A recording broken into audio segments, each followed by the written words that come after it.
Welcome. Today's article is titled Yoshinoya Rolls Out Ramen. This story is not simply about adding noodles to a menu. It is about how legacy brands search for growth without losing their identity. Let's start by watching a short video on today's topic and thinking about the issue.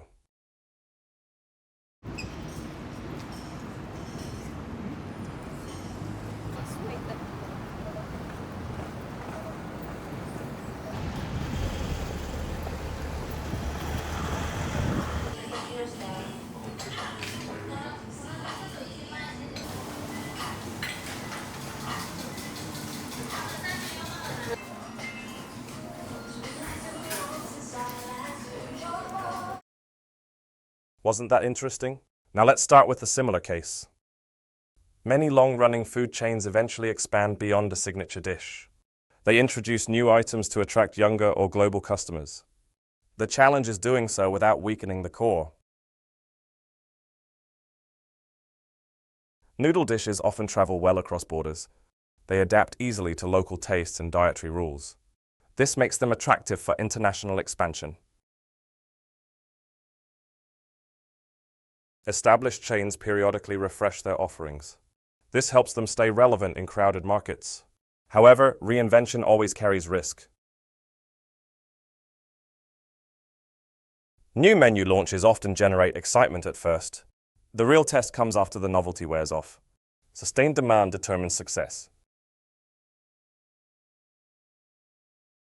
Ramen fits Yoshinoya's strengths in broths and simmered meats. It is not a random addition. The move builds on existing capabilities. Incoming CEO Tetsuya Naruse is signaling a new growth vision. Leadership changes often bring strategic redirection. Ramen represents that shift. Ramen performs well in markets with diverse dietary restrictions. It allows flexibility in ingredients and preparation. This increases global scalability. Yoshinoya already operates noodle businesses.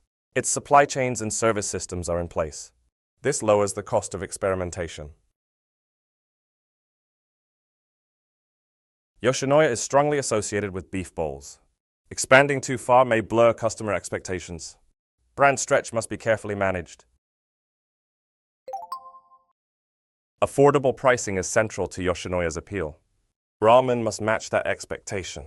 Price consistency reinforces trust.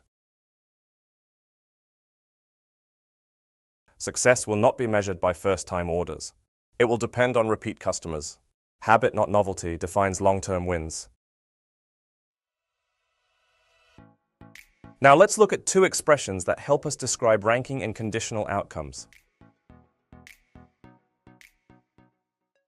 Let's look at two key expressions. Number one is second only to. This phrase is used when comparing prominence or popularity. Let's take a look at the examples. In the first example, this shows ranking. In the second example, this emphasizes scale. Next is depend on whether. This phrase is used when results are uncertain. Let's take a look at the examples. In the first example, this shows uncertainty. In the second example, this highlights customer behavior.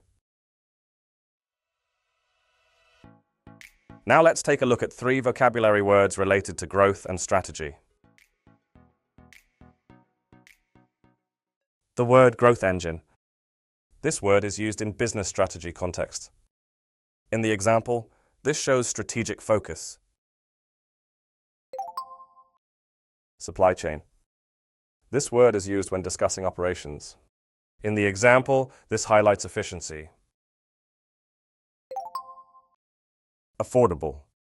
This word is used when cost matters to customers.